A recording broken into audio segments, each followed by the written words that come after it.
All right, so now we're going to begin things by talking about what the concept of conjugation means. And conjugation refers to the overlap of 3 or more p orbitals.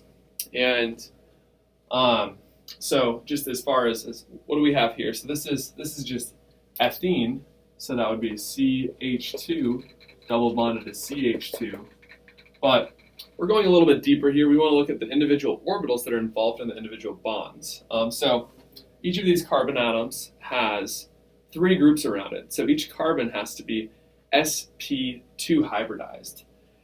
And what is a bond at all? Well, a bond is just overlap of orbitals containing electrons, right? So what are the bonds here? The bond in ethene would be, this is the sigma bond. That would be a CsP2 orbital overlapping with the CsP2 orbital. What about the pi bond? Well, the pi bond includes the overlap of the p orbitals, but this would just be 2 p orbitals, so this would just be a bond. It would not be conjugation, because conjugation is the overlap of 3 p orbitals or more. But the pi bond here would be a CP orbital overlapping with another CP orbital.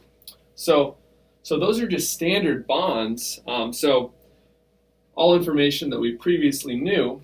So how do things change when we're talking about conjugation? So that changes when we have more than 3 p orbitals, right? So this molecule here would be butadiene, so it has 2 different alkenes.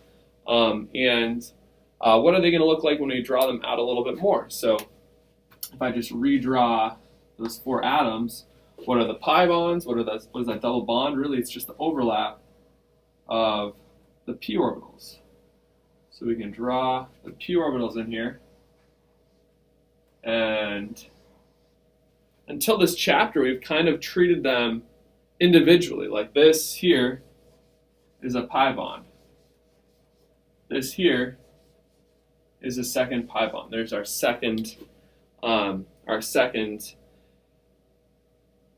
bond. So we have 2 pi bonds on that molecule. But it turns out that when 3 or more of them are on individual atoms, those p orbitals can overlap. And we don't get just the overlap of those 2 orbitals and the overlap of those 2 orbitals, but we also get overlapping of the adjacent ones that we don't necessarily draw a double bond between there. So that's kind of how that works. So how could we figure that out without thinking about conjugation with terms that we've previously heard about?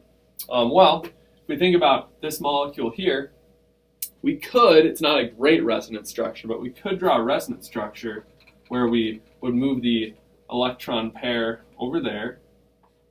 If we did that, we would have a lone pair there, a negative charge, a positive charge there. So again, this is a very minor contributing resonance structure. But we could additionally move another pi bond over there, and that would provide a double bond in the middle, negative charge on that end, positive charge on this end. Again, these are not great resonance structures. This is, if we're talking about the contribution of resonance structures to the whole, the wholeness of the molecule, we'd say that this is probably like greater than 95% of the molecule's character is the individual pi bonds, and then this overlap is somewhere close to 5%. But that's still important. It's still important to know that there is some overlap here. So that is the concept of conjugation, and in the note packet that I provided you all, we see how it's drawn in the book. You can see that they don't put a pi bond here and a pi bond there. They connect them in the middle because those groups are conjugated. So that's what conjugation means. This whole unit is going to be about conjugation. This is the first introduction to conjugation. But we're going to see that it has important ramifications throughout lots of different types of chemistry. So stay tuned.